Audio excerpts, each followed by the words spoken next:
Olá. Bom, boa tarde todo mundo. Legal, o pessoal elogiando meu chapéu, boa. Ah, o Tarcísio ia apresentar, morreu o áudio, não tem problema. Deixa eu ver. Eu Você tá faço me daqui. ouvindo agora? Tô ouvindo bem. Pessoal, só apresentando, né? O André. Talvez alguns de vocês já tenham tido contato com o trabalho dele. Ele faz tirinhas, como vocês já estão vendo ali. Quem reconheceu, né? Já sabe o que tá rolando.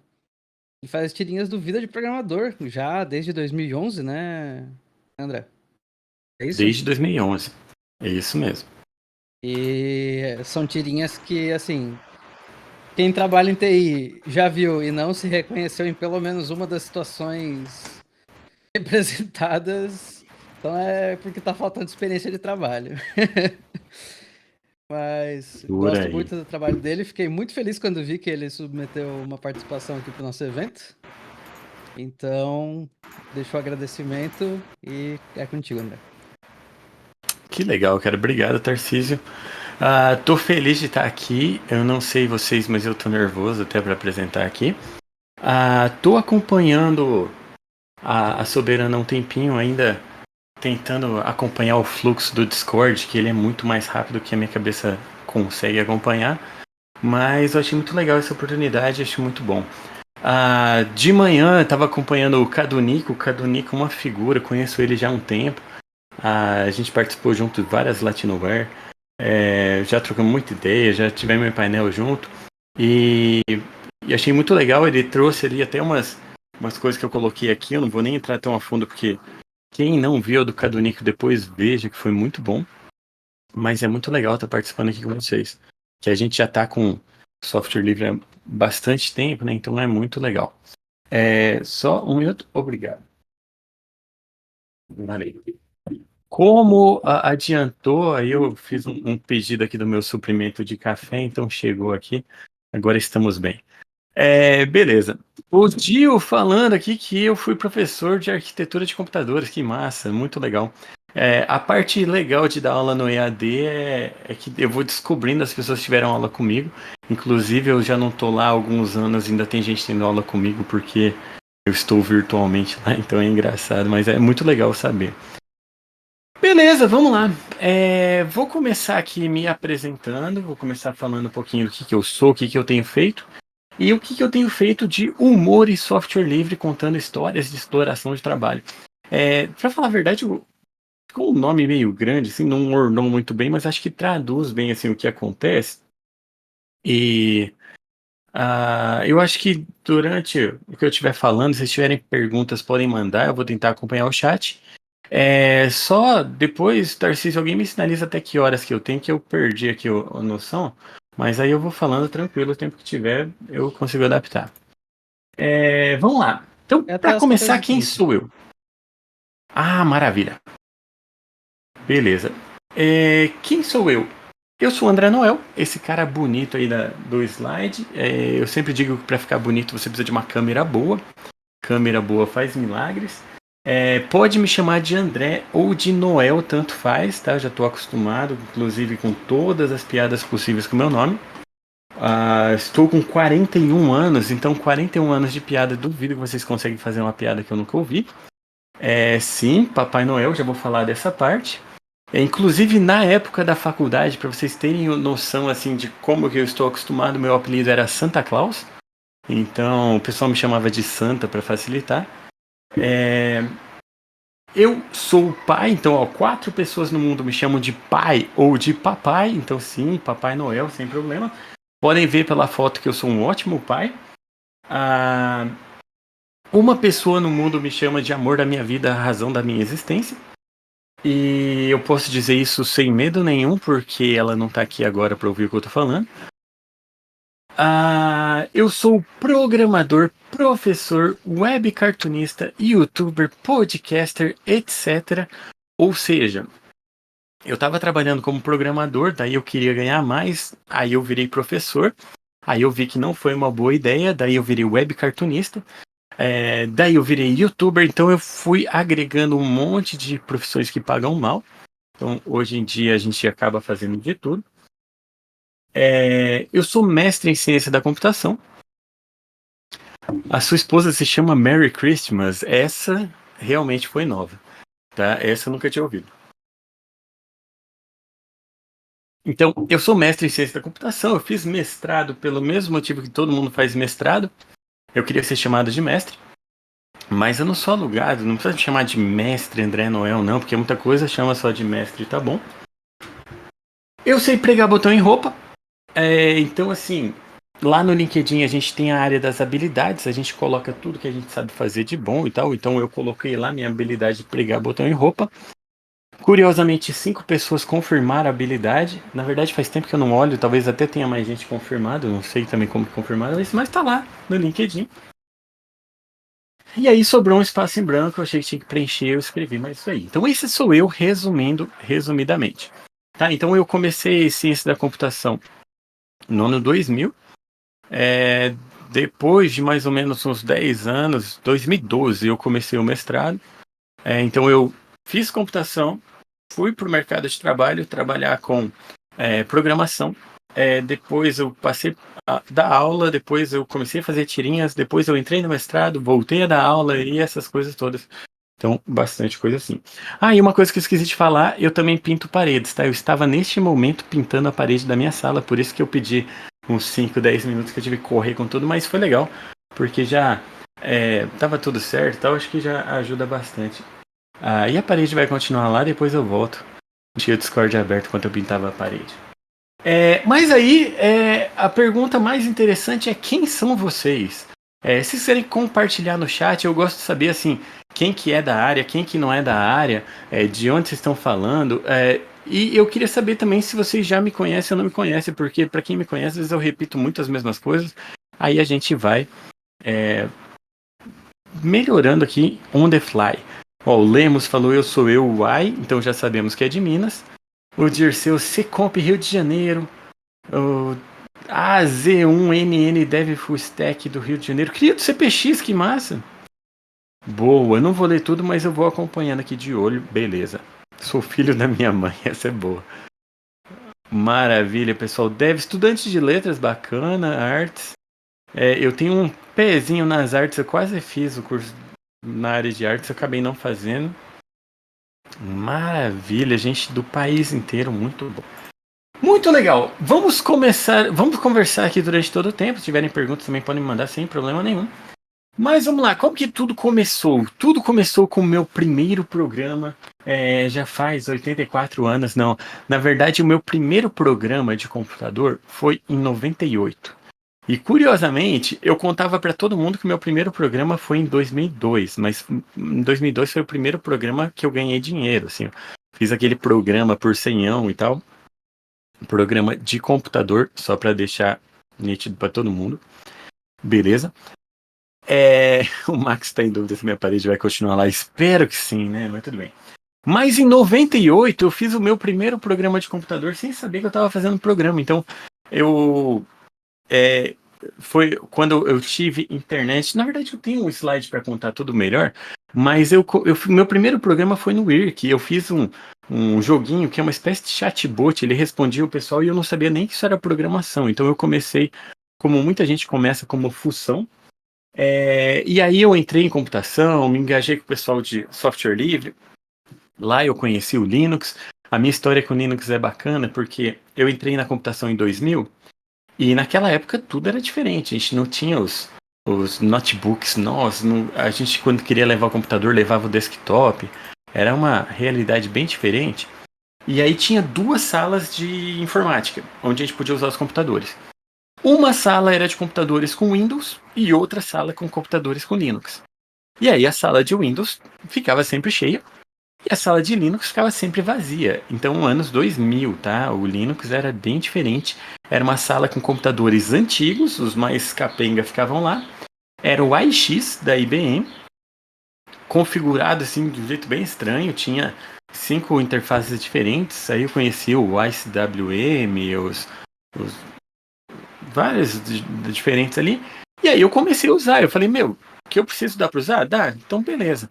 E aí eu conheci o Linux, comecei a estudar o que era Linux, comecei a entender melhor a respeito. A gente começou a acompanhar o grupo na faculdade que falava de Linux, então eu tinha palestras lá dentro, comecei a entender melhor, entender software livre e tal. E aí eu comecei a me engajar na comunidade, comecei a acompanhar a comunidade do Debian. Depois, quando surgiu o Ubuntu, eu já estava trabalhando com software livre. E aí eu entrei de cabeça, eu falei, eu gosto muito do Debian, mas o Ubuntu está fazendo de um jeito que vai ser fácil para o usuário final. Então eu entrei na comunidade do Ubuntu. Aí é uma foto bacana que, se eu não me engano, é de 2005, 2006, alguma coisa assim. Eu sou o primeiro ali à esquerda atrás, tá? Então, esse cara bonito, essa comunidade do Ubuntu Brasil. Então, fui a vários Fizzly. Naquela época, tinha as caravanas do Fizzly. Então, o pessoal mandava os ônibus, a gente conseguia ir sem pagar a viagem. Foi muito legal para agregar o pessoal e tal. E a comunidade de software livre foi muito importante na minha carreira, em muitos sentidos. Tarcísio falou, saudades Fizzly. Sim, eu vi um vídeo do Zavak falando que vai voltar o Fizzly, fiquei empolgado. Eu também não estava sabendo disso. Mas beleza. E aí, deixa eu passar adiante aqui. Software livre, ele abriu muitas portas para mim. Então, abriu portas para eu me engajar na comunidade. Então, eu comecei a palestrar. Então, olha que bonitinha a camiseta do Ubuntu Brasil. A gente ia para falar de Linux, falar de software livre. Eu lembro que fazia palestra sobre Gnome. Eu entrei no grupo de tradução do Ubuntu e do Gnome para português brasileiro. A gente fazia muita documentação. E o objetivo naquela época era engajar as pessoas, era trazer as pessoas para conhecer o software livre, para instalar. Tinha muita install fest, a gente montava as bancadas, o pessoal levava as máquinas, a gente instalava. Hoje em dia, tipo, você fala, baixa aí o Linux e instala. Você dá algumas instruções e boa. Naquela época era um bicho de 7 cabeças, principalmente para quem nunca viu. O que é particionamento, o que é trabalhar com dual boot, e aí tinha os drivers bem assim estranhos para trabalhar, tinha os famosos Winmodem, as coisas assim, e aí a gente fazia muito. Com essa cara eu te conheço, a versão nova não reconheci, boa. Então assim, a gente batalhou bastante para o pessoal conhecer Linux, software livre. E aí tinha muito FliSol. O FliSol hoje em dia, faz tempo que eu não participo, inclusive, porque a gente não precisa mais instalar, é mais agora para você agregar o pessoal, falar a respeito e tal. Então são outras realidades. E aí, como eu estava bastante na comunidade do Ubuntu, eu gostava das camisetinhas, eu mandei bordar uma camiseta do Ubuntu para mim.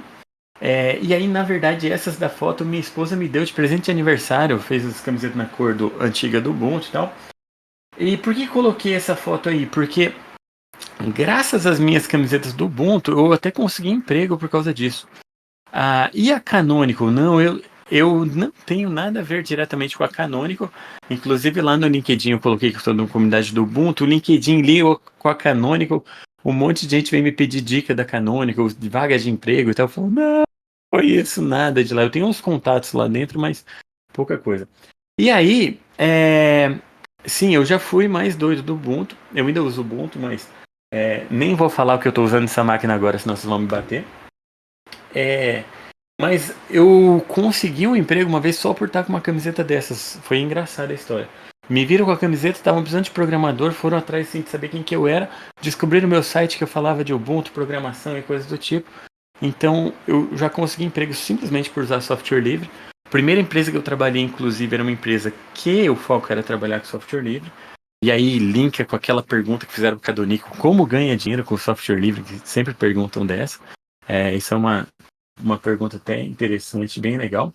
Daí eu comecei o Vida de Programador em 2011.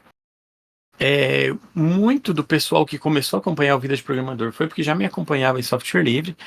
Tudo que eu uso no Vida de Programador para produzir conteúdo foi software livre. Então, saíram as tirinhas, saiu o livro que está na foto. Já tivemos café Vida de Programador. O café não foi feito software livre, mas a arte dele foi, ó. Ia ser bacana fazer café com software livre.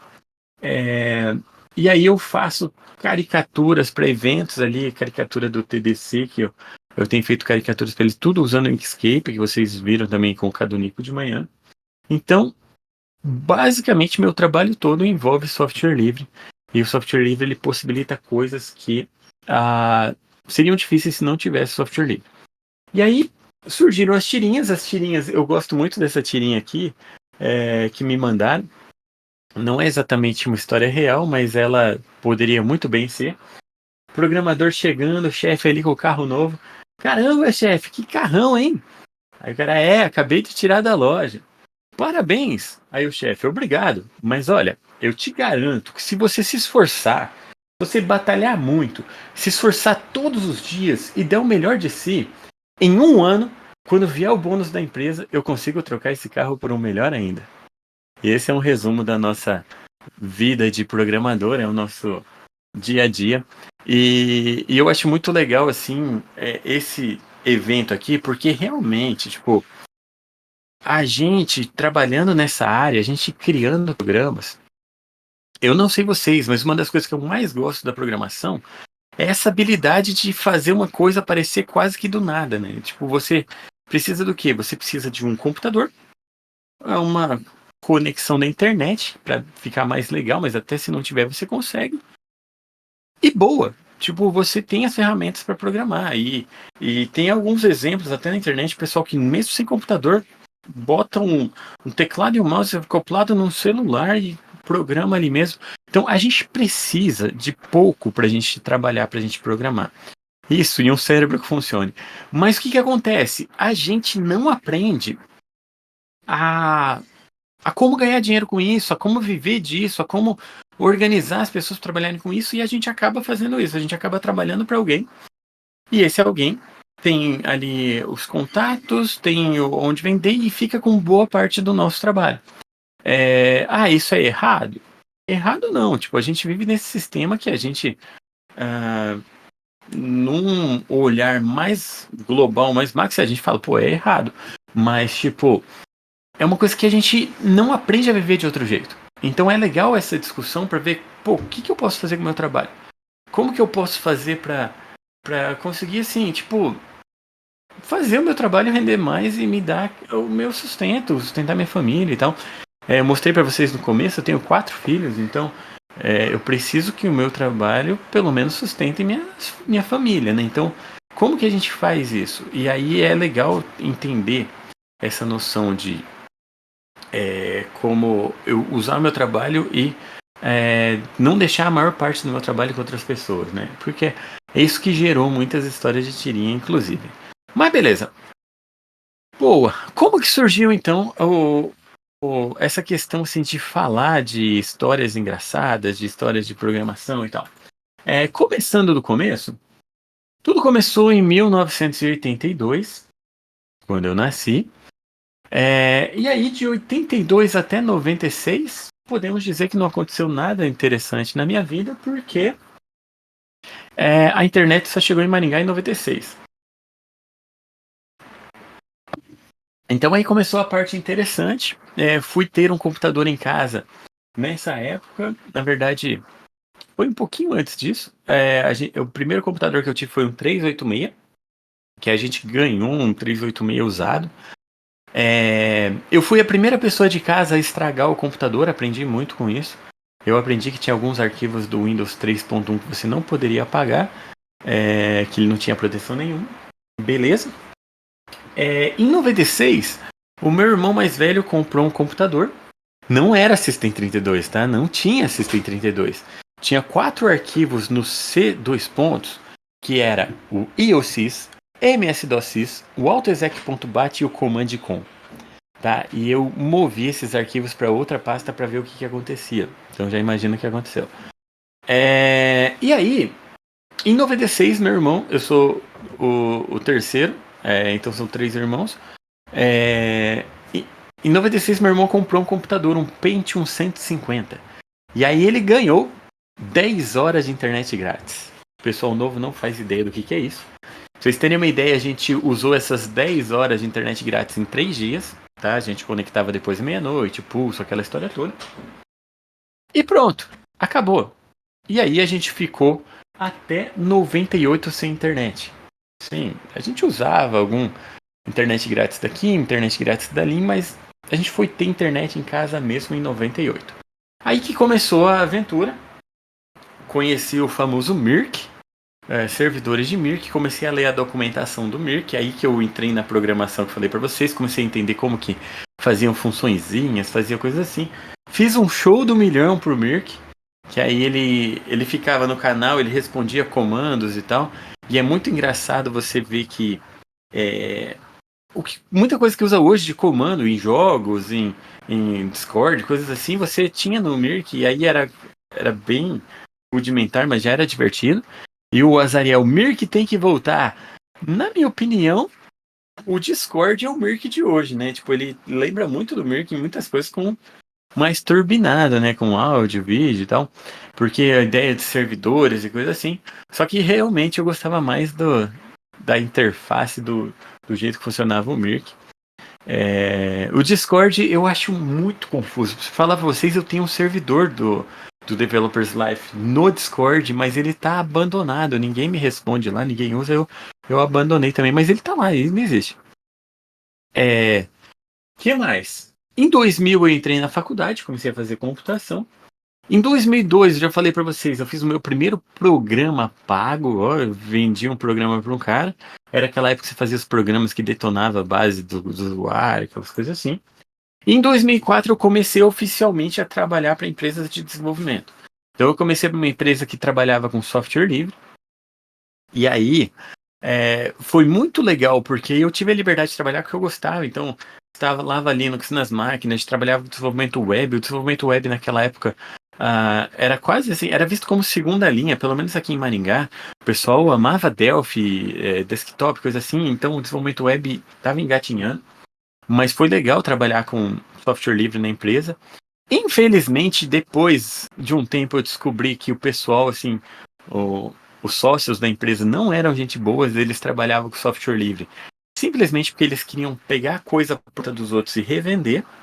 Quando eu levei uma solução minha, eles queriam fechar o código com alguma licença fechada e vender. Aí eu falei, não, isso aqui foi eu que fiz.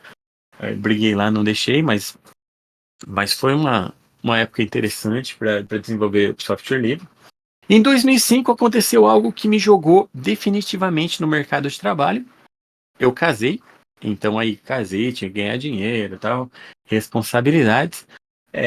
E aí de 2005 a 2011, trabalhando em várias empresas de desenvolvimento, trabalhei com algumas coisas diferentes. Na maior parte do tempo trabalhando com desenvolvimento web. Em 2008 eu fiquei por um ano dando aula na universidade, então eu fiquei um pouco fora do desenvolvimento, mas o resto do tempo trabalhando em desenvolvimento. Em 2011 surgiu o Vida de Programador, que agora eu mudei de nome e depois eu falo um pouquinho. Surgiu no Twitter, em agosto de 2010. Eu falei, eu quero fazer um perfil engraçado, eu quero falar bobeira, falar coisa engraçada. Então em agosto de 2010 eu criei um perfil no Twitter para falar bobeira, e foi um fracasso total. De agosto de 2010 a janeiro de 2011, eu consegui 3 seguidores, que era o André Noel, o André Noel 2 e o PG. O PG era o cara que trabalhava comigo, daí eu forcei ele a me seguir. E foi um desastre. Aí eu falei, não tá dando certo esse negócio, eu vou fazer outra coisa. E aí deu um estalo. Eu falei, eu trabalho com programação todos os dias. Tem um monte de história engraçada que eu já vivi, já vi. Por que eu não falo de programação? Então eu apaguei todos os tweets antigos, mudei o nome do perfil para Programador Real, que é o perfil que eu uso até hoje. Comecei a escrever sobre programação, mudei o avatar, mudei a bio, mudei tudo. E aí me perguntaram, por que você não apagou o perfil e criou outro novo? Porque aí eu já comecei com 3 seguidores, eu já comecei bombando. E aí eu comecei a escrever coisas desse tipo. Programar é a melhor coisa que se pode fazer vestido. Isso aí uma vez até fiz uma camiseta. Inclusive, a gente vendia essa camiseta no começo no site. E eu tava no evento com o Stallman, que o Silvio Palmieri organizou a Rota dos Tropeiros Livres acho que foi Piraí do Sul. E o Stallman tava lá e traduziram pro Stallman a camiseta, ele achou engraçado, ele deu risada. Não foi essa não, desculpa, eu tô viajando. Foi outra, eu já falo dessa outra frase então.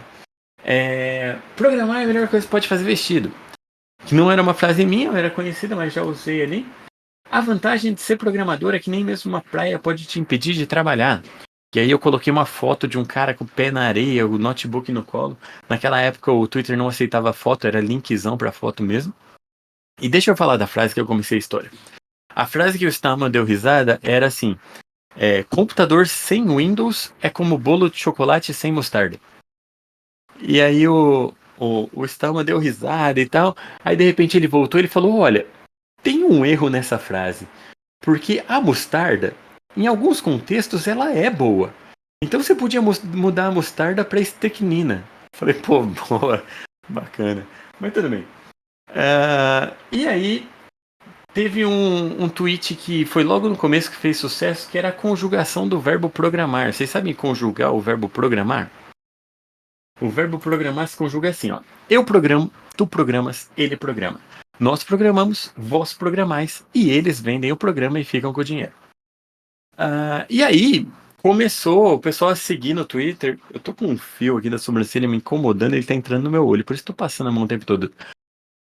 E, e o pessoal começou a seguir no Twitter, eu divulgava no meu site antigo, que o pessoal já seguia por causa do software livre, divulguei nos perfis que eu tinha no Twitter e tal.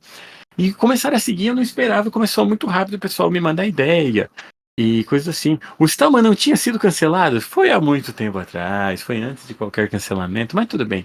Mas ele sempre vai ser um gatinho.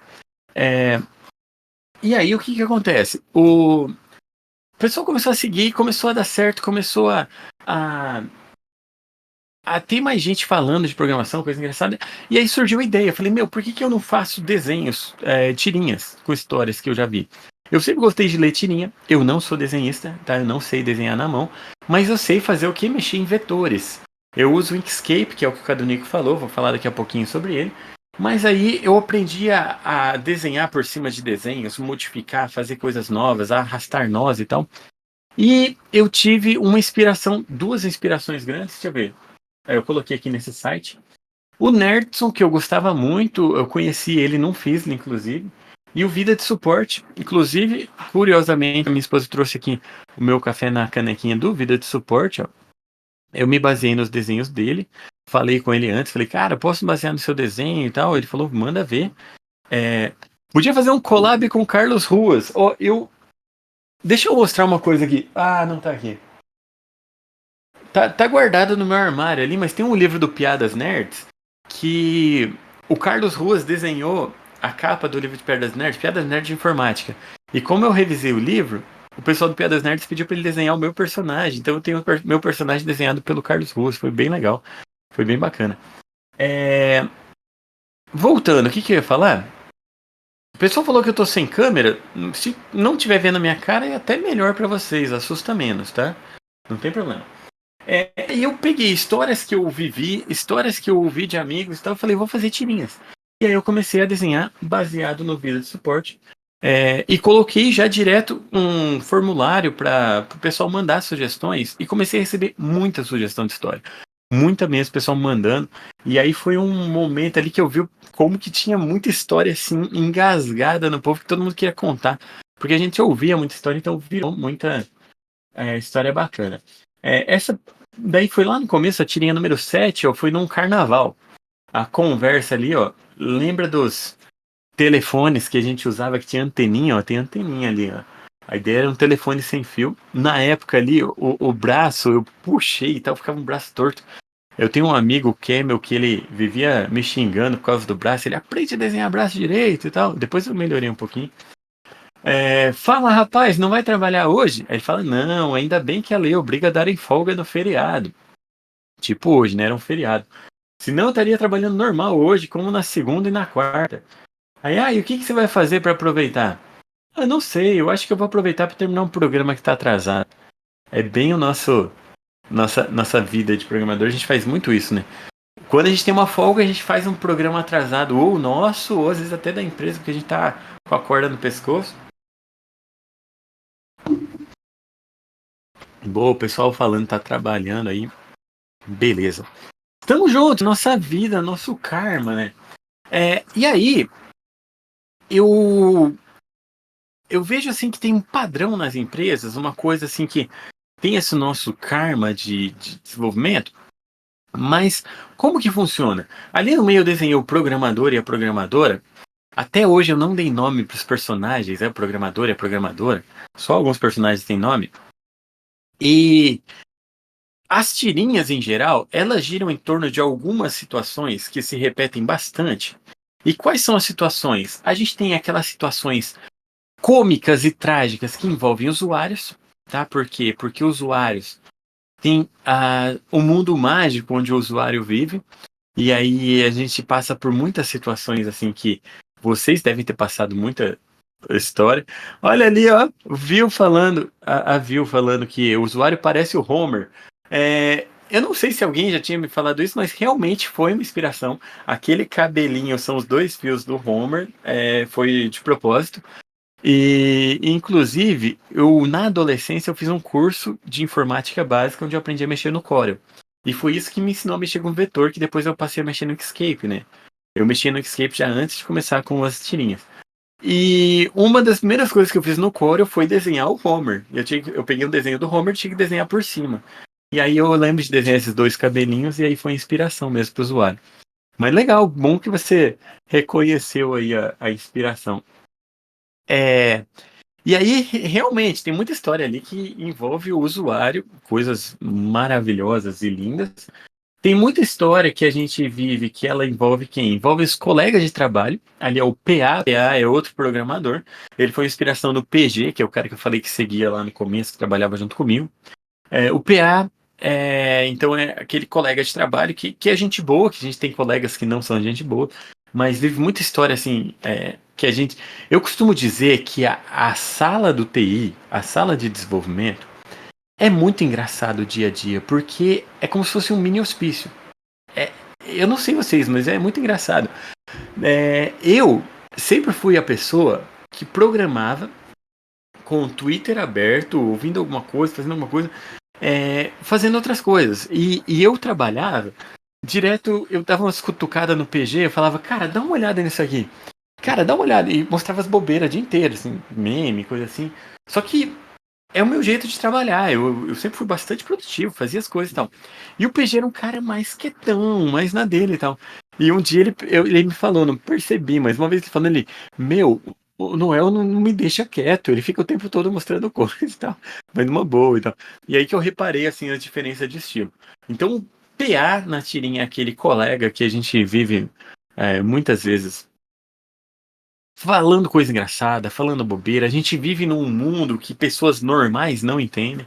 Então eu acho muito engraçado. Tem o chefe, certo? Que o chefe ali, o personagem do chefe, ele é uma encarnação de todos os chefes que vocês podem imaginar.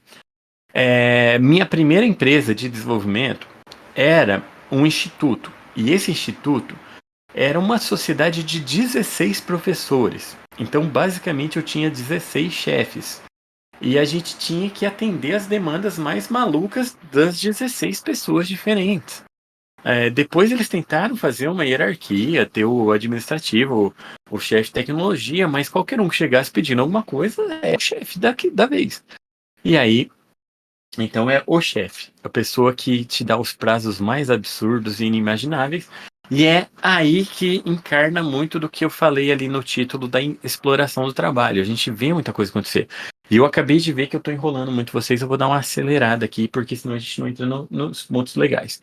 E a gente tem os estagiários ou júnior, coisa assim, que vivem sim, muita história engraçada. Esse é o Alonso, é o que gera muitas histórias de barbaridades que a gente diz que existe júnior de todos os níveis, né? Existe o sênior que é júnior, o sênior que é estagiário, mas é aquela pessoa que encarna as maiores barbaridades.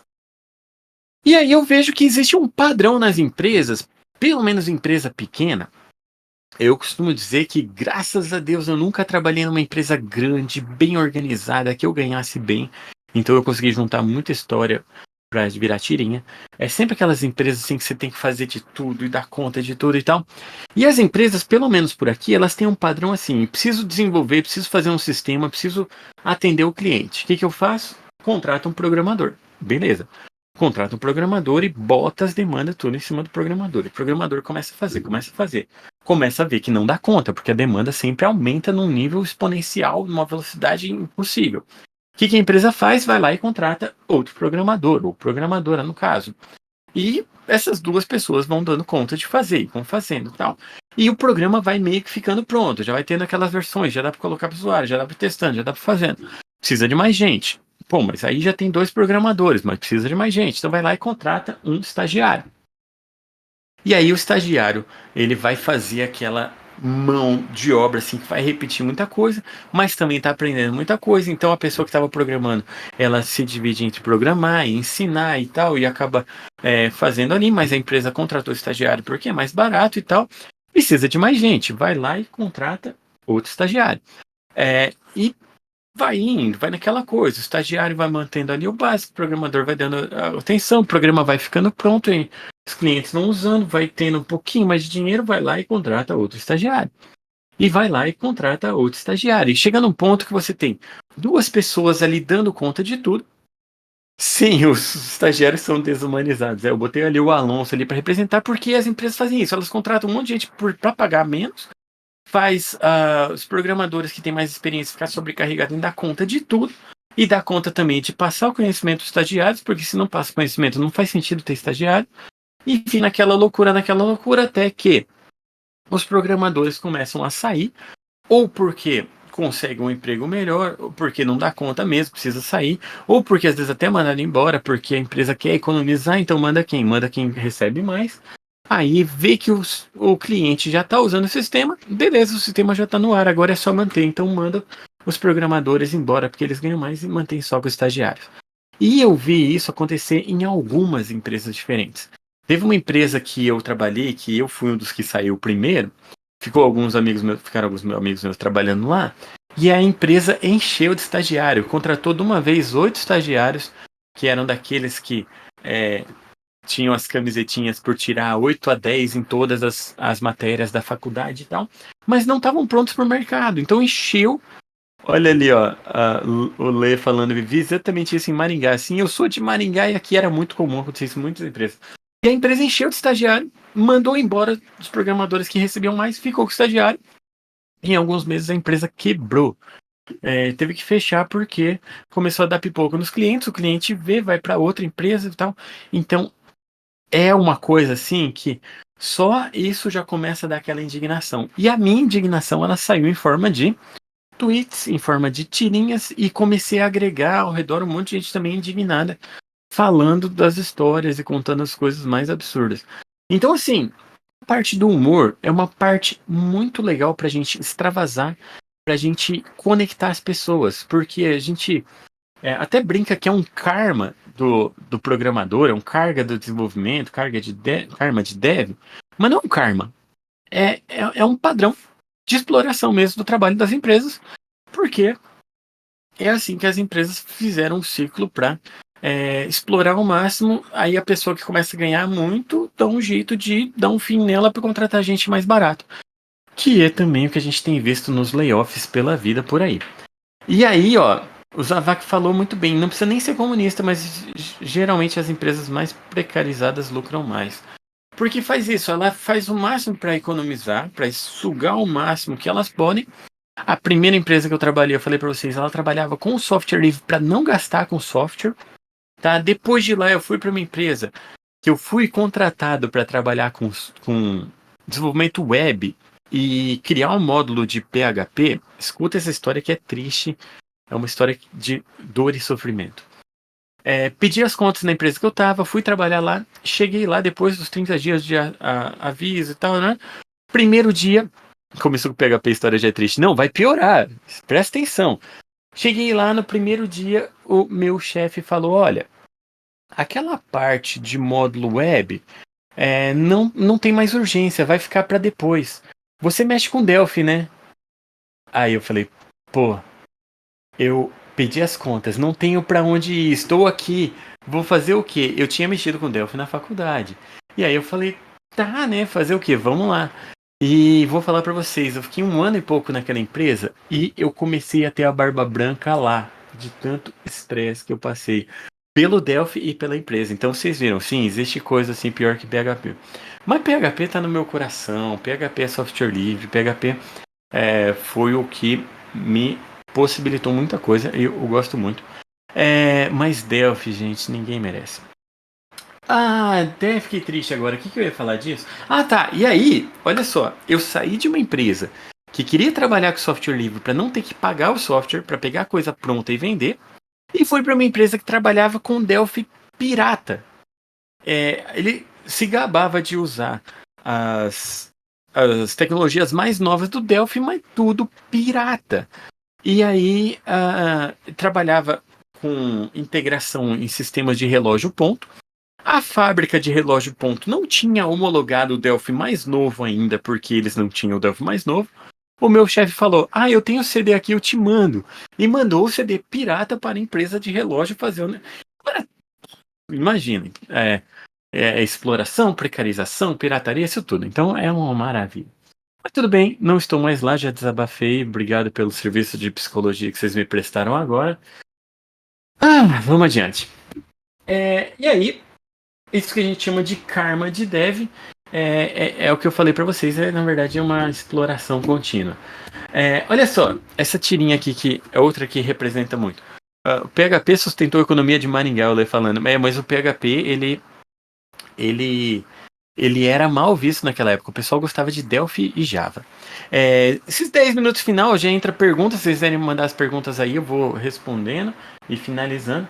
Então, olha só, o chefe chegou. A partir de hoje você continuará no projeto sozinho, porque o cliente só tem verba para um homem hora. Aí o programador, então os prazos de entrega serão alterados? Não, continuarão os mesmos. O cliente não quer atrasos. Aí ele, mas para fazer no mesmo tempo, só se eu trabalhasse em dobro. Aí, chefe, ótima sugestão. Pode ser dessa forma, eu vou comunicar ao cliente sobre a sua iniciativa. Sim, maravilha.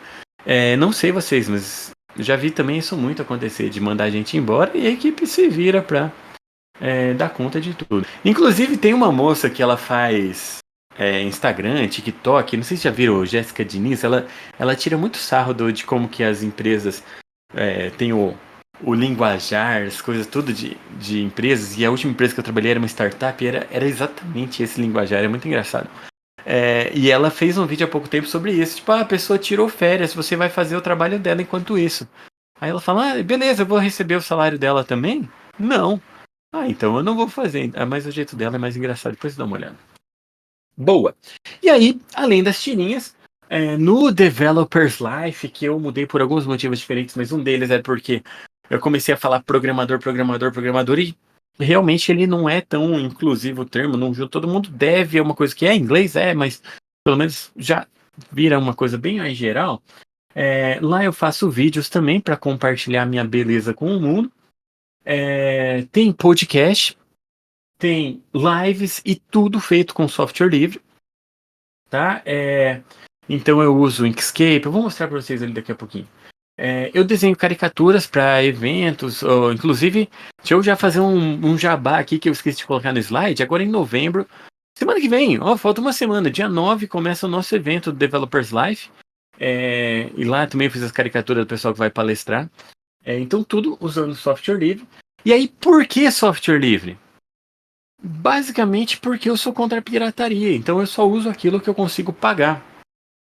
Não, brincadeira. Eu sempre fui quebrado da vida. Quando eu comecei a ganhar mais dinheiro, eu comecei a ter mais filho e a gente gasta um monte com filho, então eu sou sempre quebrado.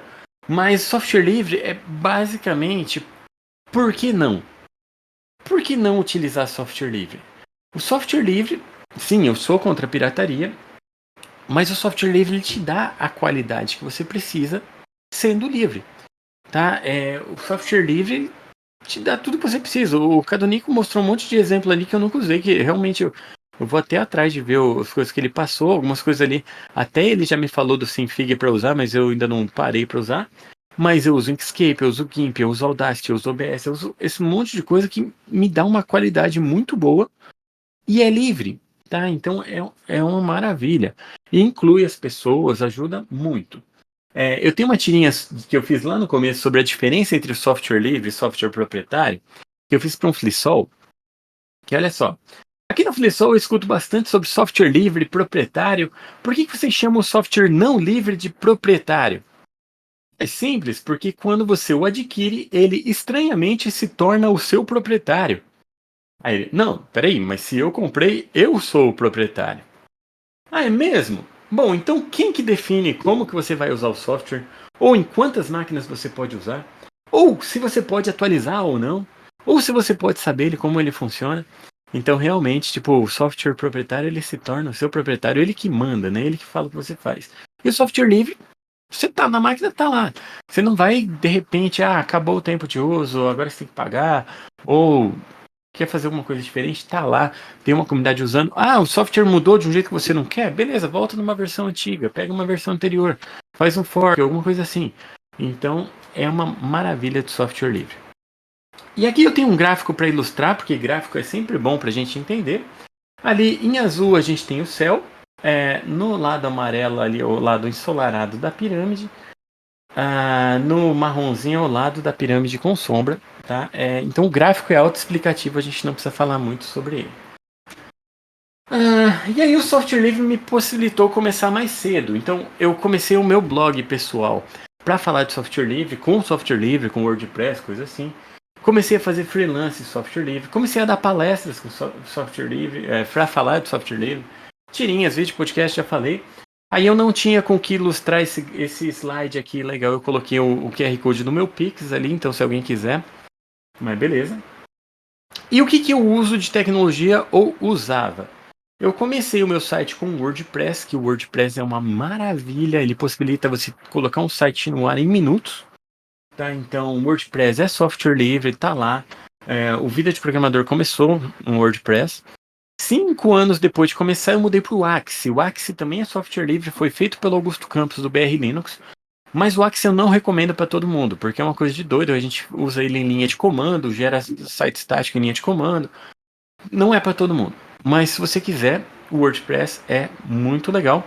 Graciano dizendo que mais 30% da internet é em WordPress. Pode ser, eu não sei dizer. Antigamente era 80, 90%. É que hoje muita gente não usa mais o esquema assim, de CMS de WordPress, mas muito lugar usa WordPress.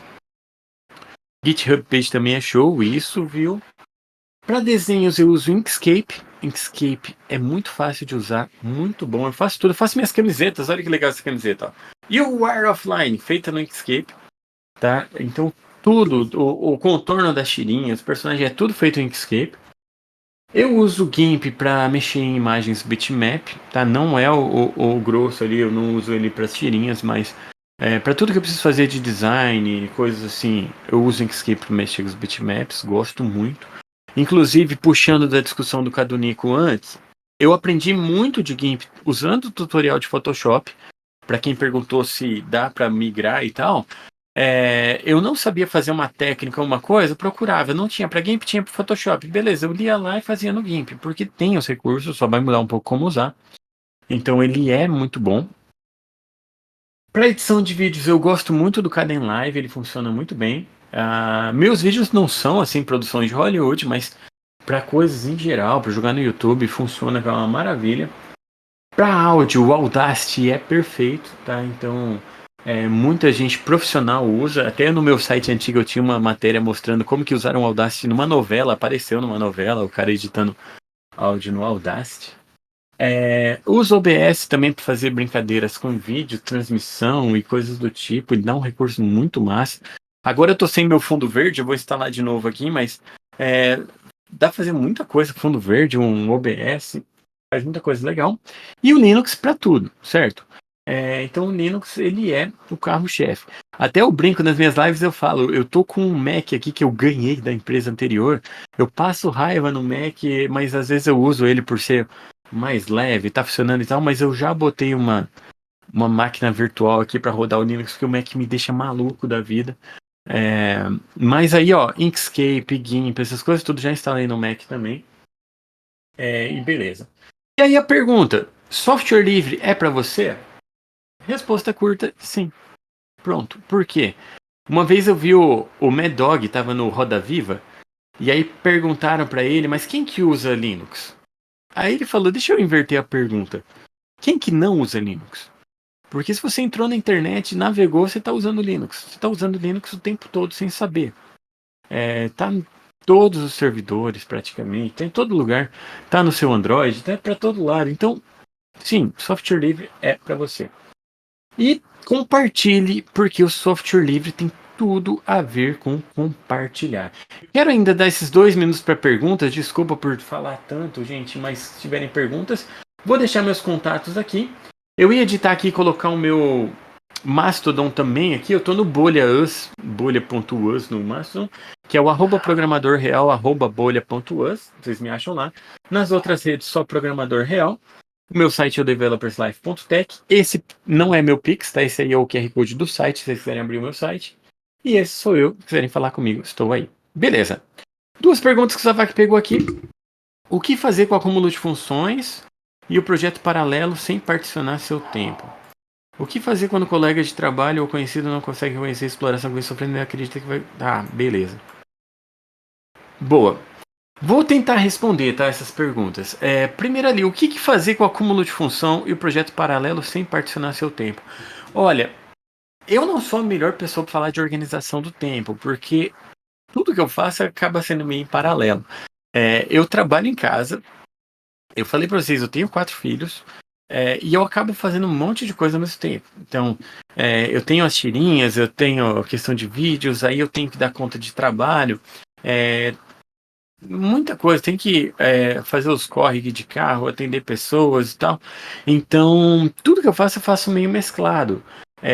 Confesso que a minha contribuição com o software livre diminuiu bastante por causa do tempo. Então, eu entendo assim que funciona melhor quando você consegue organizar seu tempo, reservar um tempo para cada coisa.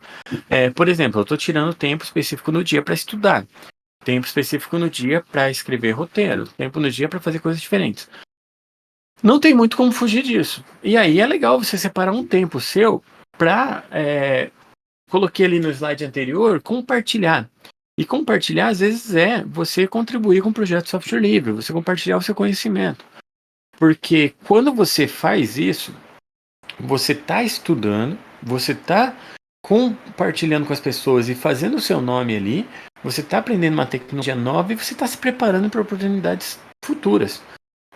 Eu já me dei bem numa empresa que precisava trabalhar com nota fiscal eletrônica porque eu tinha conhecimento de software livre e consegui integrar as coisas. Então, você colaborando com alguém, assim você está estudando, está se preparando. Então, reserva um tempo do seu dia. Ah, mas é muito pouco tempo. Beleza, é o que tem, é o que dá. Eu acho que a gente tem que fazer com o que a gente tem. O que fazer quando o colega de trabalho conhecido não consegue reconhecer a exploração que vem sofrendo e ainda acredita que se continuar morrendo de trabalhar vai se tornar o Elon Musk? Gente, isso é triste, tá? Isso... Vamos ter que finalizar. Vou só responder essa e aí já passo adiante. Isso, a única coisa que você tem que fazer é o que a gente faz, você mostrar a realidade, mas tem gente que não vai entender, não vai. Ou tem gente que vai entender daqui 10 anos e vai lembrar o que você falou. Importante, não seja chato, mostra a realidade do que acontece com você, tá? Porque o seu exemplo acho que é uma diferença. E vive a sua vida, tipo, continua na batalha, continua falando, fazendo as suas coisas, não esquenta tanto a cabeça com a pessoa, tá? Porque às vezes a gente entra em briga que não precisava, e faz o seu trabalho, compartilha o conhecimento que uma hora ou outra a pessoa vai se tocar. Ou não, muita gente não vai se tocar.